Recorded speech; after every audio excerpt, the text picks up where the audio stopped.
Di peta Asia Tenggara, kota Marawi tampak seperti satu titik kecil di Pulau Mindanao, Filipina Selatan. Namun pada tahun 2017, nama kota itu mendadak dikenal dunia. Jalan-jalan yang dahulu dipenuhi oleh pasar, sekolah, dan rumah keluarga berubah menjadi medan tempur. Bangunan bersejarah runtuh, ribuan warga kehilangan tempat tinggal. Tentara Filipina bertempur dari rumah ke rumah melawan kelompok bersenjata yang menyatakan dukungan kepada ISIS. Dunia menyebutnya sebagai Perang Marawi. Tetapi perang tidak pernah lahir dalam satu malam. Ia tidak muncul hanya karena satu pidato, satu serangan, atau satu kelompok yang tiba-tiba mengangkat senjata. Perang biasanya tumbuh perlahan dari sejarah panjang, luka lama, dan kegagalan politik, kemiskinan, perebutan identitas, dan jaringan kekerasan yang dibiarkan berakar terlalu lama. Untuk memahami mengapa Marawi bisa berubah menjadi kota perang, kita harus melihat jauh ke belakang, ke sejarah Mindanao, ke hubungan antara negara Filipina dan masyarakat Muslim di selatan, ke kemunculan kelompok-kelompok bersenjata, dan ke perubahan peta terorisme global setelah kemunculan ISIS.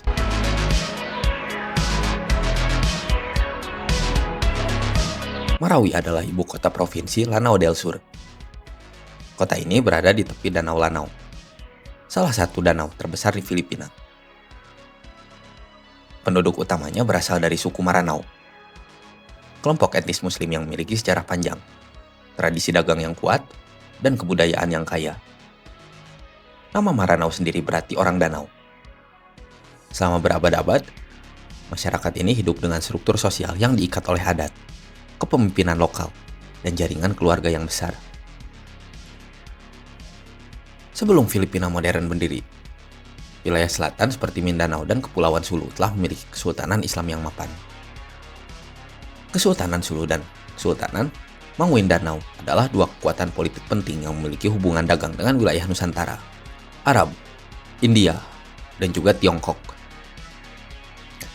Islam telah hadir di kawasan ini sejak abad ke-14 dan berkembang melalui perdagangan serta dakwah, jauh sebelum kolonialisme Barat menancapkan pengaruhnya. Ketika Spanyol mulai menjajah Filipina pada abad ke-16, mereka lebih mudah menguasai wilayah utara yang mayoritasnya beragama Katolik. Namun di selatan, perlawanan berlangsung jauh lebih keras.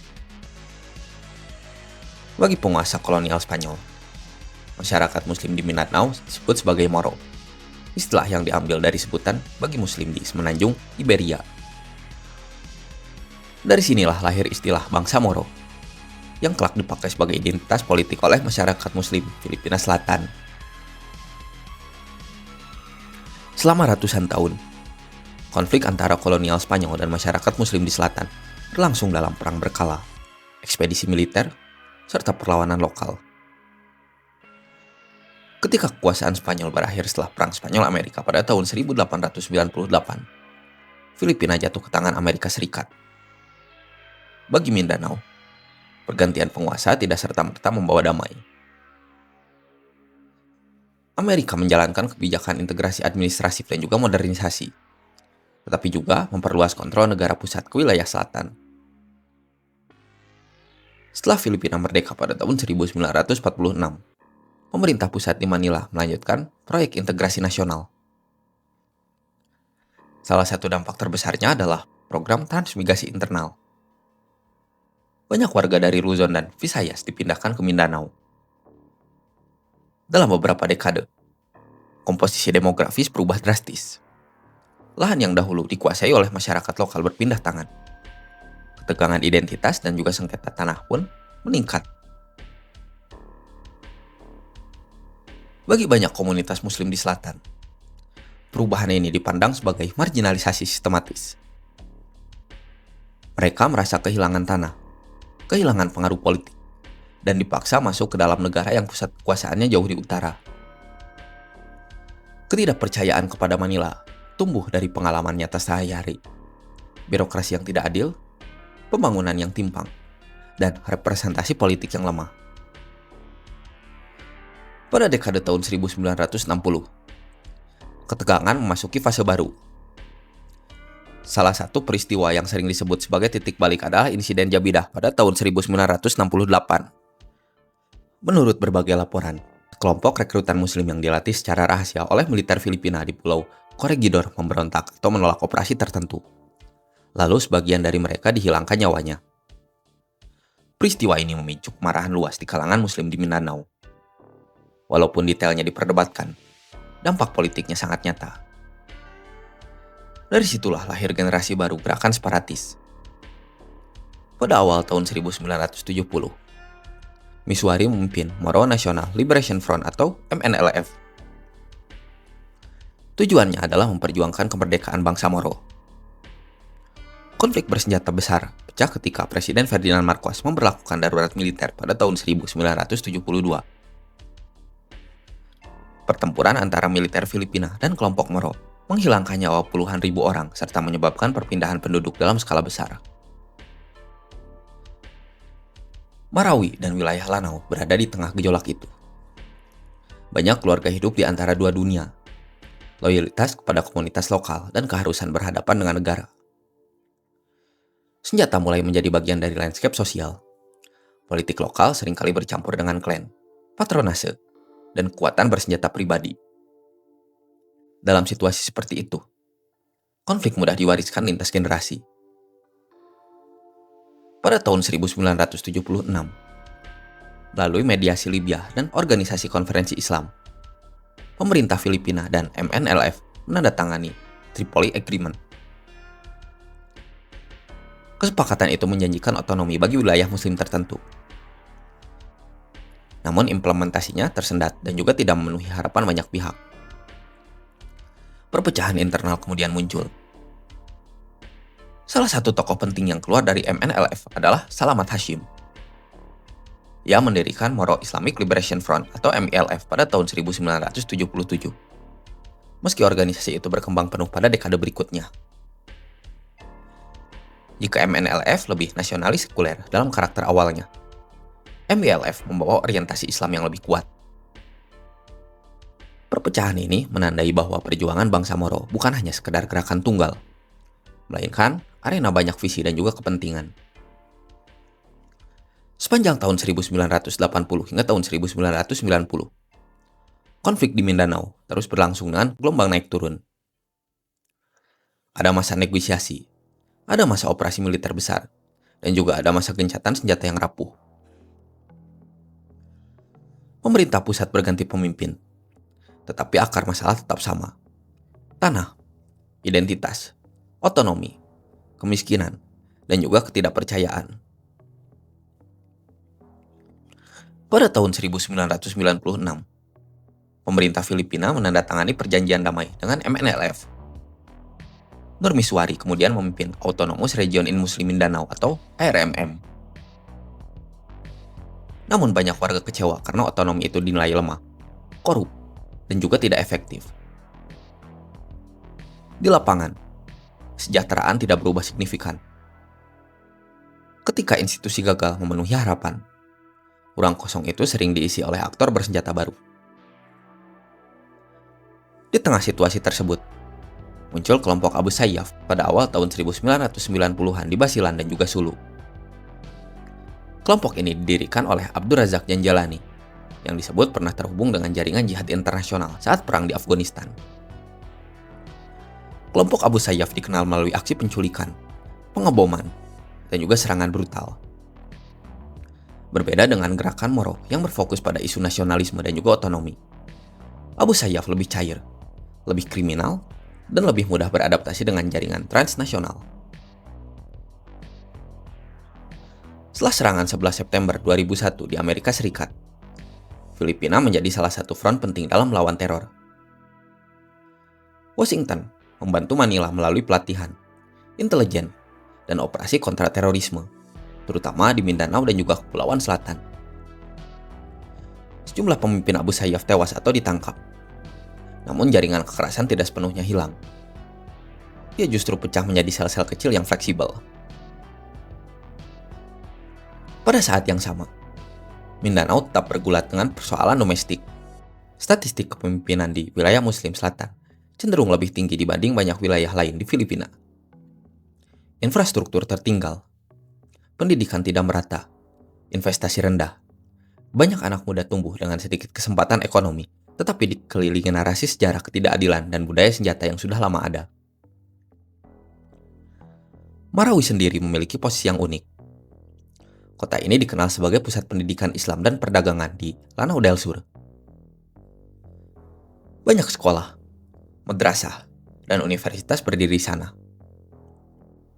Kota ini juga menjadi pusat mobilitas tinggi pedagang dari berbagai wilayah. Namun seperti banyak kota lain di daerah konflik laten, Marawi menyimpan kontradiksi. Di satu sisi religius dan juga intelektual, di sisi lain rentan terhadap penyelundupan senjata, persaingan politik klan, dan penetrasi kelompok radikal. Pada dekade tahun 2000, internet mulai mengubah pola penyebaran ideologi. Jika dulu propaganda membutuhkan jaringan fisik, kini pesan dapat menyeberang batas negara melalui video, forum, dan juga media sosial. Anak-anak di Mindanao tidak lagi hanya sekedar mendengar cerita lokal, tapi juga konflik di Irak, Suriah, Afghanistan, dan juga Palestina. Identitas lokal bangsa Moro mulai bersinggungan dengan narasi jihad global. Lalu datanglah titik perubahan besar di Timur Tengah. Pada tahun 2014, kelompok yang menyebut dirinya sebagai Islamic State atau ISIS mendeklarasikan kekhilafahan di Irak dan juga Suriah. Dalam waktu singkat, propaganda mereka menyebar ke seluruh dunia. Tidak semua simpatisan harus berangkat ke Suriah. ISIS mendorong pendukung di berbagai negara untuk membangun provinsi lokal, melakukan baiat, dan melancarkan serangan di wilayah masing-masing. Bagi wilayah Asia Tenggara, suruhan itu sangat berbahaya. Kawasan ini memiliki sejarah jaringan militer lintas negara, seperti Jamaah Islamiyah di Indonesia, Abu Sayyaf di Filipina, sel-sel radikal di Malaysia dan juga Thailand Selatan. ISIS memberi merek baru, momentum baru, dan simbol kemenangan yang kala itu tampak kuat. Di Filipina Selatan, sejumlah faksi mulai menyatakan dukungan kepada ISIS. Salah satu nama yang kemudian paling menonjol adalah Isnilon Hapilon, tokoh Abu Sayyaf yang berbasis di Basilan. Hapilon telah lama dicari pemerintah Filipina dan juga Amerika Serikat. Ia dikenal sebagai komandan senior dengan pengalaman tempur serta jaringan yang luas. Ketika ia menyatakan baiat kepada ISIS, nilai strategisnya meningkat. Ia dipandang dapat menyatukan berbagai kelompok militan Filipina di bawah satu bendera baru. Namun Hapilon bukan satu-satunya tokoh penting. Di Lanao del Sur dan juga Marawi, muncul keluarga Maute. Dua nama yang paling dikenal adalah Abdullah Maute dan Omar Khayyam Maute. Keduanya berasal dari keluarga berpengaruh di Butig, Lanao del Sur. Mereka pernah terhubung dengan kelompok lain, kemudian membangun organisasi sendiri yang kelak akan dikenal sebagai kelompok Maute. Sekitar tahun 2015 hingga tahun 2016, bentrokan antara militer Filipina dan kelompok Maute meningkat di Lanao del Sur.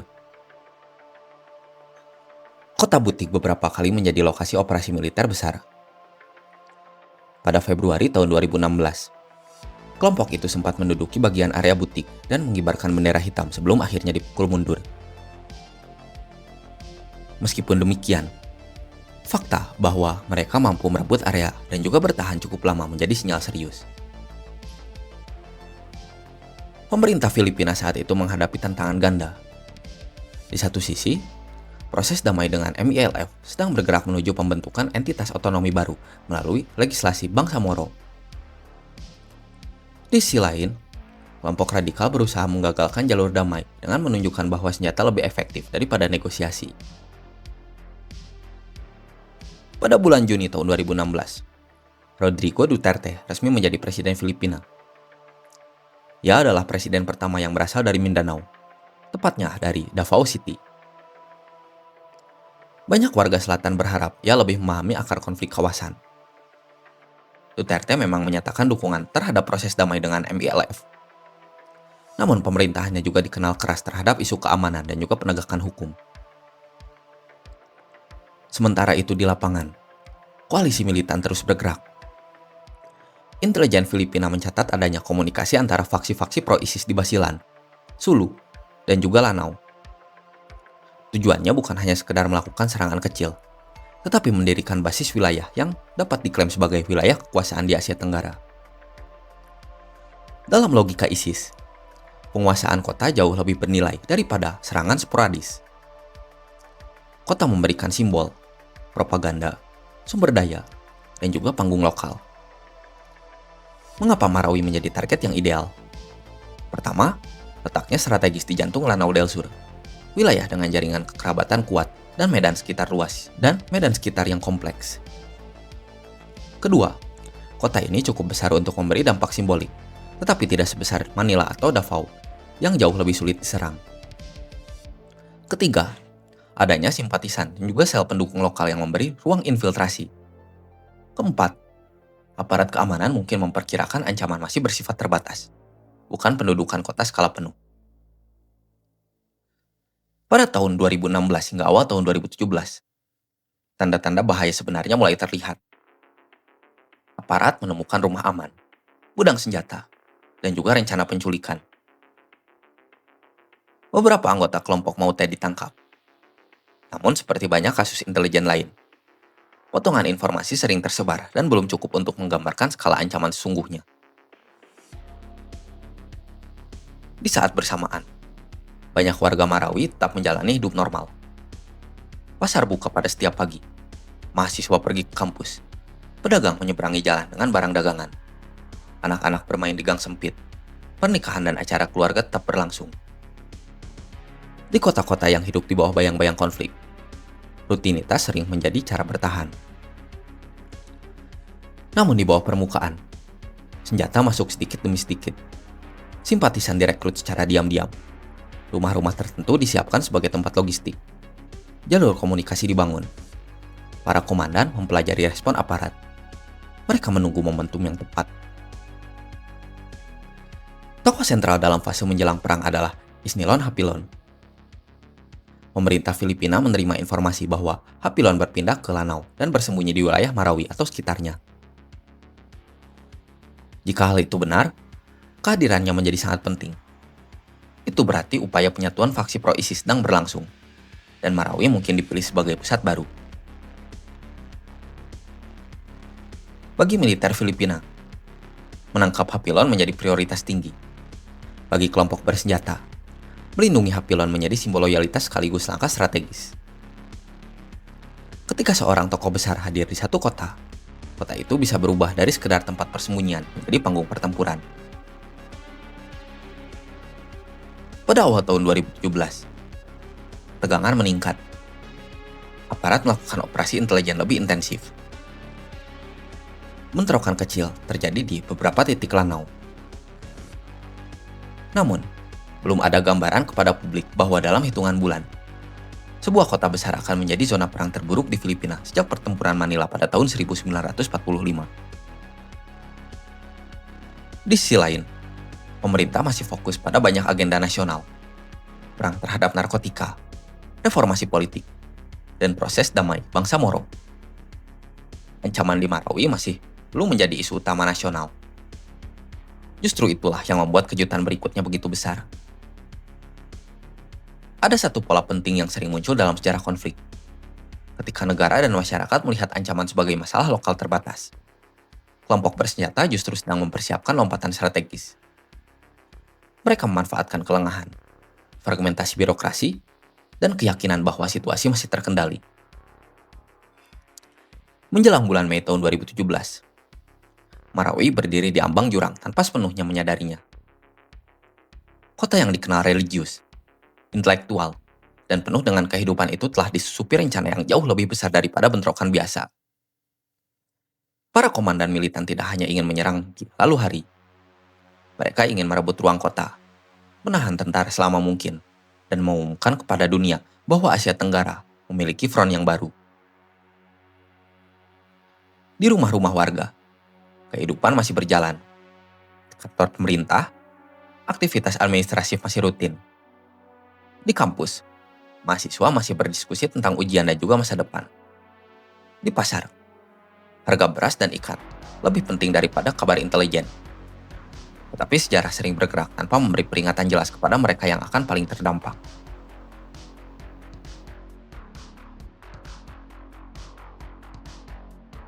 Pada pagi hari Selasa, tanggal 23 Mei tahun 2017, Marawi masih tampak seperti kota yang menjalani rutinitas biasa. Lalu lintas bergerak seperti biasa. Pedagang membuka kios, mahasiswa berangkat ke kampus, dan warga menjalankan kegiatan harian tanpa menyadari bahwa hari itu akan menjadi awal dari salah satu pertempuran perkotaan paling brutal di Asia Tenggara pada abad ke-21. Di balik ketenangan itu, aparat keamanan Filipina sedang menjalankan operasi penting. Sasaran mereka adalah Isnilon Hapilon, tokoh senior Abu Sayyaf yang berbaiat kepada ISIS dan diyakini sedang bersembunyi di daerah Marawi. Informasi intelijen menunjukkan bahwa Hapilon berada di salah satu area kota, dilindungi oleh jaringan kelompok Maute dan juga simpatisan lokal. Sekitar siang hari, personel gabungan militer dan juga kepolisian bergerak menuju kawasan Basak, Malut-Lut, untuk menangkap Hapilon.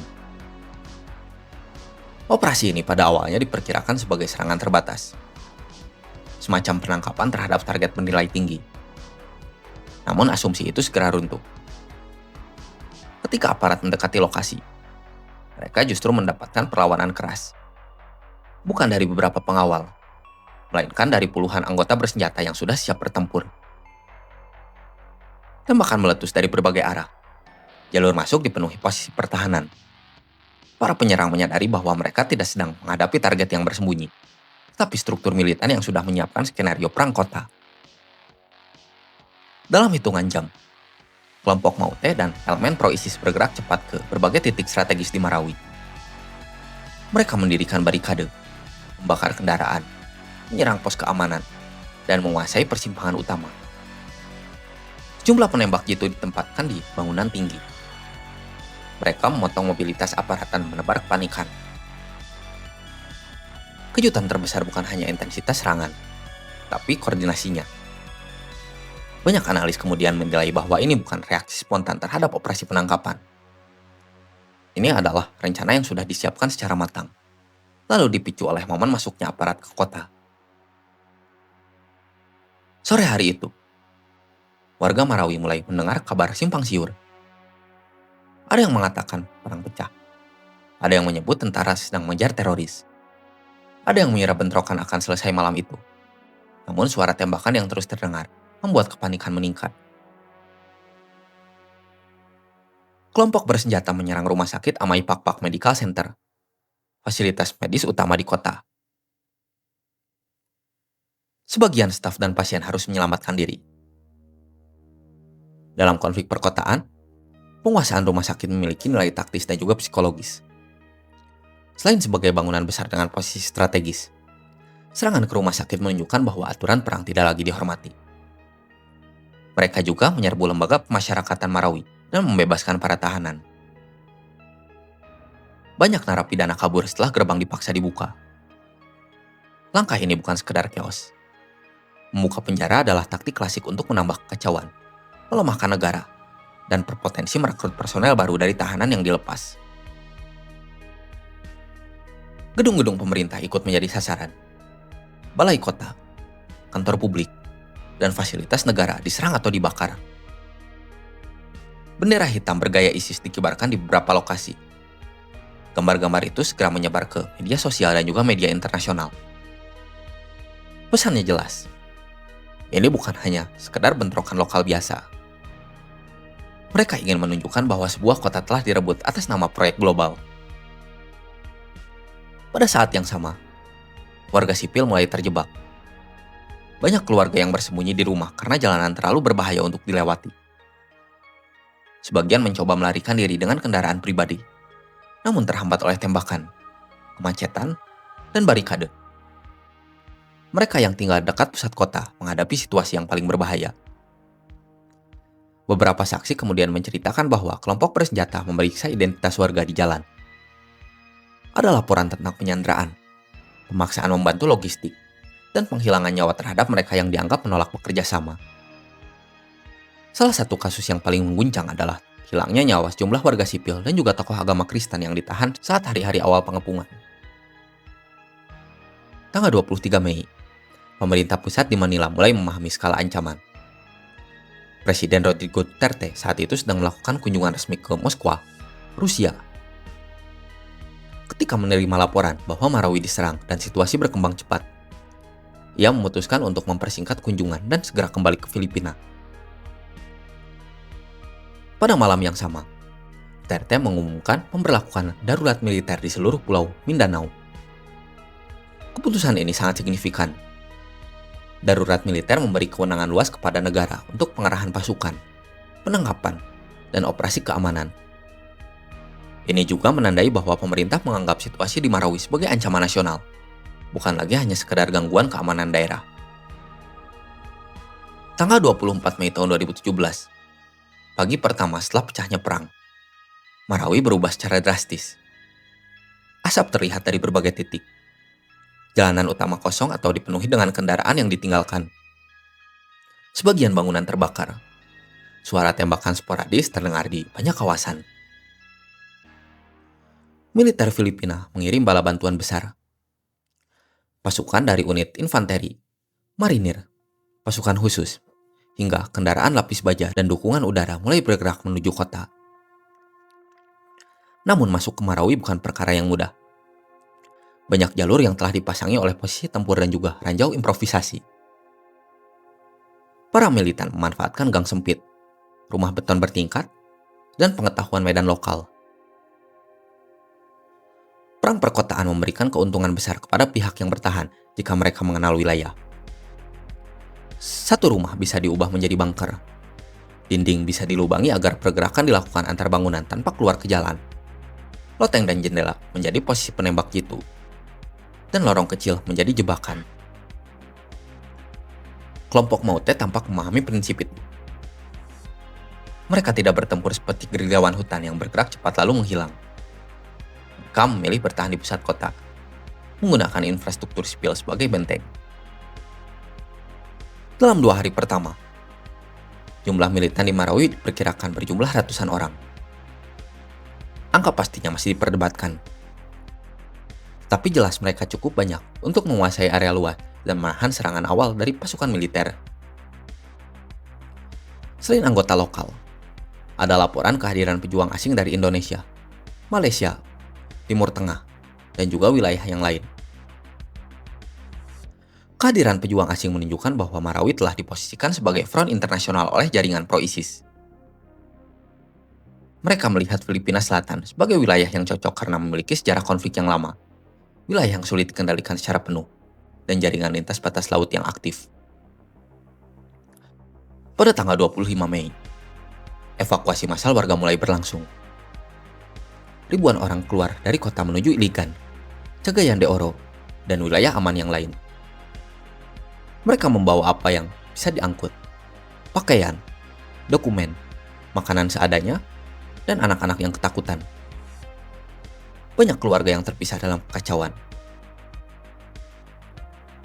Jalan keluar kota dipenuhi antrean kendaraan dan juga para pejalan kaki. Sebagian harus berjalan jauh karena bensin habis atau kendaraan rusak.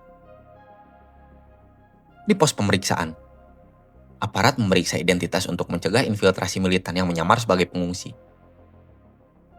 Sementara itu, militer mulai menggunakan serangan udara terbatas terhadap posisi yang diyakini dikuasai kelompok bersenjata. Hal ini merupakan keputusan sulit. Di satu sisi, bangunan padat dan posisi pertahanan kuat membuat serangan darat sangat mahal. Di sisi yang lain, serangan udara di kawasan perkotaan beresiko tinggi terhadap warga sipil dan juga infrastruktur. Dalam beberapa hari pertama, pemerintah Filipina menyatakan bahwa operasi akan selesai dengan cepat. Ada keyakinan bahwa militan akan dihancurkan dalam beberapa hari. Namun realitas di lapangan berkata lain. Kelompok bersenjata telah menyiapkan persediaan makanan, amunisi, bahan peledak, dan jalur gerak dalam kota. Mereka juga memanfaatkan warga sipil yang tertinggal sebagai tameng hidup di sejumlah lokasi. Hal ini memperlambat gerak militer secara drastis. Di berbagai distrik di pusat kota, pertempuran terjadi dari rumah ke rumah. Pasukan harus memeriksa satu bangunan demi satu bangunan, seringkali di bawah ancaman penembak jitu atau jebakan peledak. Satu blok kota dapat memakan waktu berhari-hari untuk diamankan. Pada akhir bulan Mei, skala kerusakan mulai terlihat. Kawasan komersial pusat Marawi hancur sebagian. Toko-toko terbakar. Rumah toko dijarah atau rusak karena baku tembak. Masjid, sekolah, gedung publik berada di garis depan perang. Media internasional mulai menyorot peristiwa ini sebagai ujian besar bagi Asia Tenggara. Jika kelompok pro-ISIS mampu bertahan lama dan juga menyerang kota, maka itu akan menjadi kemenangan propaganda besar setelah ISIS mulai terdesak di Irak dan juga Suriah. Bagi Filipina, dampaknya jauh lebih dalam. Marawi bukan sekedar kota yang diserang. Ini adalah simbol bahwa konflik lama Mindanao telah memasuki fase baru, di mana agenda lokal dan juga jihad global bertemu dalam satu medan perang. Pada awal Juni tahun 2017, pemerintah mengakui bahwa pertempuran akan lebih panjang dari perkiraan awal. Jumlah korban di pihak militer dan juga polisi terus bertambah. Banyak pasukan menghadapi musuh yang disiplin, bergerak dalam sel kecil, dan juga siap mati. Pasukan elit seperti Scout Rangers, Special Force, dan Marine Units dikerahkan lebih intensif. Dukungan intelijen dari negara mitra juga meningkat. Amerika Serikat kemudian mengonfirmasi memberi bantuan teknis dan juga pengawasan. Sementara negara lain di kawasan ikut memantau ancaman lintas batas. Di tengah semua itu, warga sipil yang tersisa menghadapi mimpi buruk. Sebagian terjebak berminggu-minggu tanpa listrik, air bersih, atau akses medis. Ada yang bersembunyi di ruang sempit sambil menunggu kesempatan kabur. Ada yang dipaksa memasak atau mengangkut logistik untuk kelompok senjata. Cerita dari para penyintas kemudian menggambarkan rasa takut yang konstan.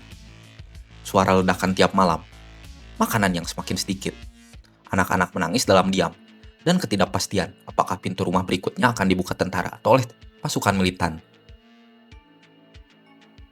Marawi yang dahulu ramai berubah menjadi kota hantu bersenjata. Namun yang paling mengejutkan banyak pengamat adalah daya tahan kelompok Maute. Mereka bukan pasukan besar dengan perlengkapan negara, tetapi mampu menahan militer reguler Filipina selama berminggu-minggu. Ini menunjukkan adanya persiapan matang, pendanaan memadai, serta pemanfaatan taktik urban warfare yang lebih efektif. Nama Abdullah Maute dan Omar Khayyam Maute semakin sering disebut sebagai arsitek utama operasi di lapangan, bersama dengan Isnilon Hapilon sebagai figur simbolik tertinggi. Mereka berhasil mengubah satu operasi penangkapan menjadi perang kota berskala nasional. Pada pertengahan Juni, pemerintah Filipina mulai memakai istilah Liberation of Marawi, yaitu pembebasan Marawi. Frasa itu penting secara politik. Negara ingin menegaskan bahwa kota itu masih milik republik dan sedang direbut kembali, bukan kota yang benar-benar jatuh secara permanen.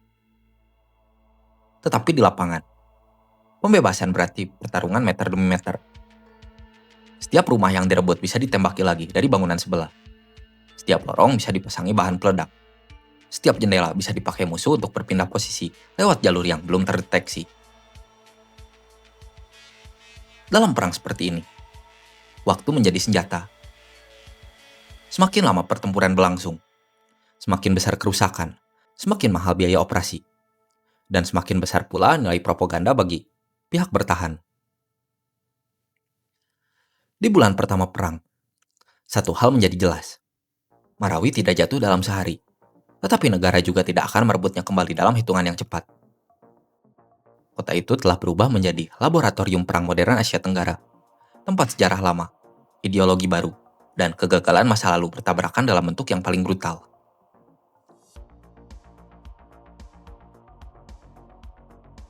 Memasuki bulan Juni tahun 2017, pemerintah Filipina mulai menyadari kenyataan yang tidak ingin mereka dengar sejak pertama hari perang. Marawi bukan operasi singkat. Ini bukan pengejaran terhadap satu buronan, bukan pula penumpasan sel kecil, dan bukan bentrokan daerah yang akan selesai dalam sepekan. Kota itu telah berubah menjadi medan tempur kompleks, dan setiap hari yang berlalu menunjukkan bahwa musuh di dalamnya jauh lebih siap daripada perkiraan awal. Militer Filipina mengerahkan ribuan personel tambahan ke kawasan Lanao del Sur. Jalur menuju Marawi dipenuhi oleh konvoi kendaraan tempur, ambulans, truk logistik, dan juga personel bersenjata lengkap. Dari luar, negara tampak mengerahkan kekuatan besar. Namun begitu memasuki kota, keunggulan jumlah sering kehilangan nilainya. Pusat pertempuran terkonsentrasi di distrik padat bangunan beton, kawasan komersial, dan blok-blok rumah yang saling berhimpitan. Jalan-jalan sempit memaksa kendaraan bergerak secara lambat. Sudut bangunan menciptakan blind spot di tiap belokan. Jendela lantai 2 dan lantai 3 menjadi ancaman permanen. Dalam perang terbuka, tank dan juga artileri bisa menentukan hasil. Dalam perang kota, satu penembak jitu dengan posisi tepat dapat menghentikan satu peleton. Kelompok Maute dan para sekutunya memahami hal ini sejak awal. Mereka menggali lubang perlindungan, menumpuk karung pasir, membuat jalur tembus antar rumah, dan menempatkan penembak di titik yang tinggi. Banyak bangunan dipasangi jebakan peledak. Ada pintu yang nampak kosong, tapi meledak ketika dibuka. Ada tangga yang dipasang granat rakitan. Ada ruangan yang sengaja ditinggalkan sebagai umpan. Pasukan pemerintah dipaksa bergerak sangat lambat. Satu bangunan harus dibersihkan kamar demi kamar. Setelah dianggap aman, bangunan itu masih harus dijaga karena musuh bisa kembali melalui jalur yang lain. Beberapa unit menggambarkan bahwa satu blok kota bisa memakan waktu berhari-hari untuk diamankan sepenuhnya. Serangan udara dan juga artileri mulai digunakan secara lebih intensif pada pertengahan Juni. Jet tempur dan juga helikopter menyerang posisi yang dicurigai sebagai markas militan. Mortir dan howitzer mendukung pasukan darat. Secara taktis, ini membantu menekan pertahanan lawan, tetapi konsekuensinya besar. Bangunan sipil runtuh. Api menjalar dari satu rumah ke rumah yang lain. Infrastruktur kota hancur sedikit demi sedikit. Bagi warga yang terjebak, setiap serangan adalah ancaman ganda. Jika tetap di tempat, mereka beresiko tertembak atau tertimpa bangunan. Jika mencoba keluar, mereka bisa ditahan militan atau tersasar ke zona baku tembak. Banyak keluarga bertahan dalam rumah gelap tanpa listrik, makan seadanya, meminum air yang tersisa, dan berharap ada kesempatan menyelamatkan diri. Cerita para penyintas kemudian menggambarkan bagaimana waktu berjalan berbeda di kota perang. Satu hari terasa seperti satu minggu. Suara ledakan menjadi penanda jam. Anak-anak belajar diam ketika tembakan dekat. Orang tua menyimpan makanan dalam porsi kecil agar cukup lebih lama. Beberapa keluarga menulis nama anggota keluarga di kertas dan menyimpannya di saku, berjaga-jaga jika mereka terpisah atau kehilangan nyawa. Pada akhir Juni tahun 2017, pemerintah menyatakan bahwa sejumlah komandan militan telah tewas, termasuk Abdullah Maute, menurut beberapa laporan awal. Namun di lapangan, perlawanan tidak surut. Struktur komando kelompok tampaknya cukup fleksibel. Jika satu tokoh gugur, yang lain akan segera mengambil alih. Selain itu, dalam perang kota, ideologi dan jaringan lokal sering lebih penting daripada satu figur tunggal. Militer juga menghadapi persoalan intelijen. Mereka tidak selalu tahu berapa jumlah pasti musuh, posisi terbarunya, atau berapa banyak sandera yang masih hidup. Para militan berpindah melalui lorong, selokan, dan bangunan yang saling terhubung. Mereka menggunakan radio, kurir, dan kadang komunikasi digital. Setiap kali satu sektor ditekan, mereka akan muncul di sektor yang lain. Pada bulan Juli tahun 2017, pertempuran masuki fase aus. Tidak ada kemenangan cepat bagi kedua pihak. Militer merebut area demi area, tetapi dengan harga yang sangat mahal. Militan kehilangan ruang, tetapi tetap mampu menyerang dan juga bertahan. Dalam fase ini, logistik menjadi faktor penting. Pasukan pemerintah membutuhkan amunisi, makanan, rotasi personel, perawatan medis, dan kendaraan yang terus mengalir dari luar kota. Militan membutuhkan hal yang sama, tetapi dalam skala yang lebih kecil dan juga lebih tersembunyi. Mereka telah menimbun persediaan sebelum perang, dan sebagian mendapat dukungan dari simpatisan yang mencoba menyelundupkan barang. Pemerintah memperketat pengepungan. Jalur masuk keluar kota diawasi dengan ketat. Pos pemeriksaan diperbanyak. Operasi penangkapan dilakukan di wilayah sekitar untuk memutus jaringan pendukung. Namun, memutus total bantuan di lingkungan dengan hubungan keluarga kuat bukanlah hal yang mudah. Beberapa simpatisan memberi makanan, informasi, atau tempat persembunyian dengan risiko tinggi. Di luar garis depan, krisis kemanusiaan semakin membesar. Ratusan ribu warga mengungsi ke Iligan, Saguyaran, dan juga wilayah yang lain. Sekolah diubah menjadi tempat penampungan. Aula, masjid, dan gedung publik dipenuhi oleh keluarga yang kehilangan rumah. Sanitasi menjadi masalah. Penyakit mulai muncul. Banyak anak yang berhenti sekolah. Banyak pedagang kehilangan modal seumur hidup. Sebagian pengungsi mengira mereka hanya akan pergi beberapa hari. Minggu telah berubah menjadi bulan. Bulan berubah menjadi ketidakpastian. Mereka menyaksikan di televisi bagaimana kota mereka hancur sedikit demi sedikit, tetapi tidak tahu apakah rumah mereka masih berdiri. Pada pertengahan bulan Juli, pasukan elit Filipina meningkatkan operasi presisi. Penembak jitu dikerahkan lebih luas. Drone pengintai dan bantuan pengawasan udara digunakan untuk memetakan posisi musuh. Informasi dari warga yang berhasil kabur menjadi sangat penting. Mereka memberi gambaran rumah mana yang dijadikan gudang senjata, gedung mana yang dipakai komando, dan jalur mana yang digunakan oleh militan bergerak. Dalam perang seperti Marawi, warga sipil sering menjadi sumber intelijen yang paling berharga. Mereka mengenal gang, nama keluarga, hubungan sosial, dan perubahan kecil yang tidak tertangkap satelit. Namun tekanan terhadap militan juga dibayar mahal. Sejumlah insiden friendly fire dan juga kesalahan serangan dilaporkan selama operasi. Dalam lingkungan padat dan bergerak cepat, identifikasi target sangat sulit. Bahkan pasukan terlatih pun bisa salah membaca situasi. Setiap kesalahan memperlambat operasi dan juga menambah korban. Pada bulan Agustus tahun 2017, pusat pertempuran menyempit ke area yang kemudian dikenal sebagai Main Battle Area. Kawasan ini terdiri dari beberapa blok terakhir tempat militan bertahan, bersama sandera dan juga logistik yang tersisa. Pemerintah menyatakan bahwa kota hampir dibebaskan. Namun hampir selesai menjadi kalimat yang terus berulang selama berminggu-minggu. Militan menunjukkan kemampuan bertahan yang sangat keras. Mereka menembak dari reruntuhan, bergerak di malam hari, dan memanfaatkan sandera untuk menunda serangan. Beberapa di antara mereka adalah kombatan yang siap mati dan tidak berniat untuk menyerah. Dalam konflik berbasis ideologi seperti ini, kalkulasi rasional seringkali berbeda dari perang konvensional. Sementara itu, nama Isnilon Hapilon tetap menjadi target utama. Selama ia masih hidup, keberadaannya memberi legitimasi simbolik sebagai emir lokal ISIS di Filipina. Pemerintah ingin membuktikan bahwa proyek itu akan berakhir bersama dengan kematiannya. Omar Khayyam Maute juga menjadi tokoh penting. Berasal dari keluarga berpengaruh di Lanao, dia dipandang sebagai jembatan antara jaringan global dan juga realitas lokal Marawi.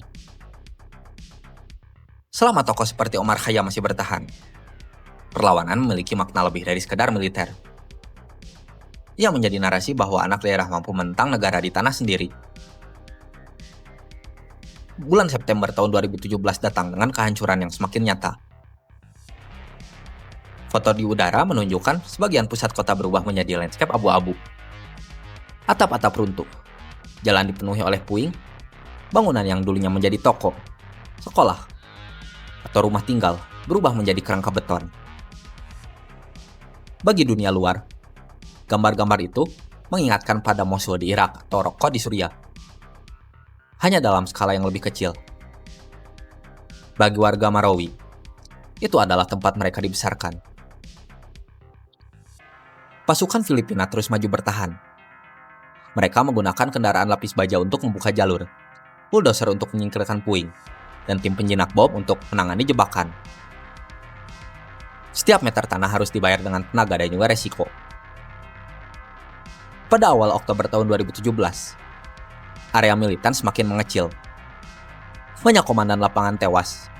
Persediaan makanan dan juga amunisi mereka menipis. Namun, perlawanan tetap keras karena pilihan mereka semakin sedikit. Bertahan atau mati.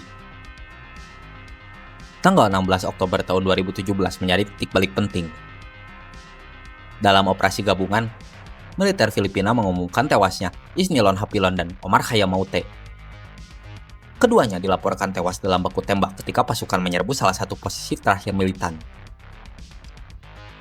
Kematian dua tokoh itu memiliki dampak besar. Secara operasional, komando lawan terguncang. Secara psikologis, narasi kemenangan kelompok pro-ISIS di Marawi runtuh. Pemerintah segera mengumumkan bahwa kepemimpinan musuh telah dipenggal. Namun pertempuran belum langsung selesai. Sisa-sisa kombatan masih bertahan. Sebagian masih menahan sandera. Beberapa hari berikutnya diisi pembersihan terakhir dan baku tembak sporadis. Tanggal 17 Oktober tahun 2017, Presiden Duterte mengumumkan bahwa Marawi telah dibebaskan dari pengaruh teroris. Pernyataan itu bersifat simbolik dan juga politis. Di lapangan, operasi kecil masih berlanjut hingga tanggal 23 Oktober tahun 2017 ketika militer menyatakan pertempuran berakhir resmi. Dari tanggal 23 Mei hingga tanggal 23 Oktober, perang berlangsung selama 153 hari. Menurut data resmi Filipina yang dirilis setelah konflik, lebih dari 1.000 orang tewas, terdiri dari ratusan militan, puluhan warga sipil, dan lebih dari 100 personel keamanan. Angka korban berbeda antar sumber, tetapi semua sepakat bahwa biayanya sangat besar. Korban terbesar mungkin bukan hanya jumlah nyawa, melainkan kehancuran fisik kota. Sebagian besar pusat Marawi luluh lantak. Kawasan niaga musnah, rumah keluarga hilang, dokumen penting, tabungan, toko, kendaraan, foto keluarga, dan sejarah pribadi terkubur di bawah puing-puing bangunan. Banyak warga yang kembali berbulan-bulan kemudian hanya untuk menemukan fondasi rumah atau dinding hangus. Sebagian tidak pernah menemukan jenazah anggota keluarga yang hilang. Sebagian lagi hidup bertahun-tahun di hunian sementara sambil menunggu janji rekonstruksi. Perang Marawi menunjukkan sesuatu yang mengkhawatirkan bagi Asia Tenggara. Kelompok militan dengan ratusan orang mampu merebut kota besar dan menahan negara selama 5 bulan. Mereka memadukan keluhan lokal, jaringan keluarga, pendanaan kriminal, dan juga ideologi global. Ini adalah model ancaman baru yang tidak bisa dijawab hanya dengan operasi militer biasa. Bagi Filipina, kemenangan militer di Marawi nyata, tetapi tidak lengkap. Kota ini berhasil direbut kembali. Para pemimpin utama teroris tewas, dan jaringan besar dipukul mundur. Namun, pertanyaan yang lebih sulit muncul setelah asap reda. Mengapa mereka bisa tumbuh di sana? Mengapa begitu banyak anak muda yang bersedia untuk bergabung? Mengapa kota dengan sejarah pendidikan dan perdagangan bisa menjadi benteng ekstremisme? Dan apakah kehancuran fisik kota akan diikuti oleh pemulihan kepercayaan masyarakat? Karena perang sering berakhir 2 kali. Pertama, ketika tembakan berhenti. Yang kedua, ketika penyebabnya benar-benar diatasi. Di Marawi, tembakan berhenti pada bulan Oktober tahun 2017. Tetapi perang dalam arti yang lebih dalam belum tentu selesai.